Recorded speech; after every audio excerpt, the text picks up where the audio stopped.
আলহামদুলিল্লাহ, মাননীয় উপদেষ্টা মহোদয় বলেছেন যে আসলে এদেশে হিন্দু, বৌদ্ধ, খ্রিস্টান এবং মুসলমানদের মধ্যে যে ধর্মীয় সম্প্রীতি এবং সহাবস্থান বজায় রয়েছে, আমি ব্যক্তিগতভাবে বিশ্বাস করি আমাদের আশেপাশে যে কোনো দেশের চাইতে এদেশে অন্যান্য ধর্মাবলম্বীরা সবাইরা সব ধরনের মানুষরা খুব শান্তিপূর্ণভাবে মিলেমিশে বসবাস করে। আমাদের আশেপাশে বিভিন্ন দেশে, আপনি বার্মার কথা বলেন, ভারতের কথা বলেন, বিভিন্ন দেশে যে ধর্মীয় দাঙ্গার কথা আমরা শুনি, আমাদের এদেশে ওই রকম ধর্মীয় কোনো দাঙ্গা, ওই রকম কোনো দাঙ্গা যেখানে শত শত মানুষ ধর্মীয় দাঙ্গা নিহত হয়েছে, এরকম ঘটনা একবারও ঘটেনি। এবং এদেশে আলেম সমাজ খুবই সচেতন। প্রথম দিন থেকে আমরা অনবরত বলে যাচ্ছি, চিৎকার করে যাচ্ছি। আপনারা দেখেছেন মাদ্রাসার শিক্ষার্থীরা কিভাবে মন্দিরগুলো পাহারা দিয়েছে।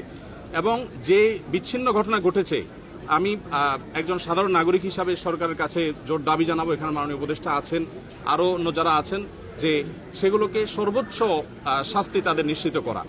এবং বিচ্ছিন্ন ঘটনাকে কেন্দ্র করে যে গুজব বা প্রপাগান্ডার প্রচেষ্টা চালানো হয়ে থাকে, এটা আমার মনে হয় যে কোনোভাবে সফল হবে না, কারণ এদেশের মানুষ খুবই সচেতন, আমরা দেখি। আমি শুধু এটুকু বলতে চাই, আসন্না ফাউন্ডেশন থেকে যে বৈষম্য বিরোধী ছাত্র আন্দোলনে যে সমস্ত মানুষ হতাহত হয়েছেন, তাদের জন্য আমরা 3টা লেয়ারে কাজ করছি। আহত যারা হয়েছেন তাদেরকে আমরা এখন নগদ অর্থ সহায়তা দিচ্ছি, কারণ এটা সবচাইতে ইম্পর্টেন্ট এই মুহূর্তে।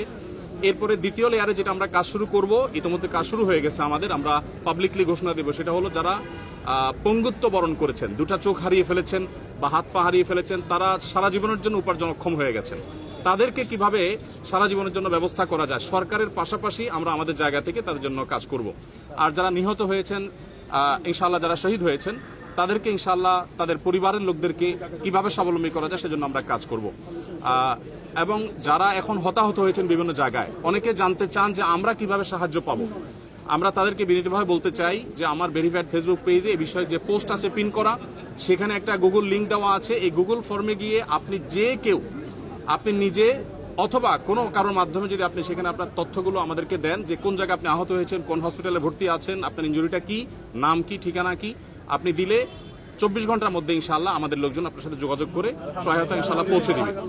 অতএব সহায়তা প্রয়োজন, আমরা আপনাদের পাশে আছি, এবং ছাত্র আন্দোলনে যারা আহত নিহত হয়েছেন তাদের প্রত্যেককে ইনশাআল্লাহ সহায়তা করা হবে।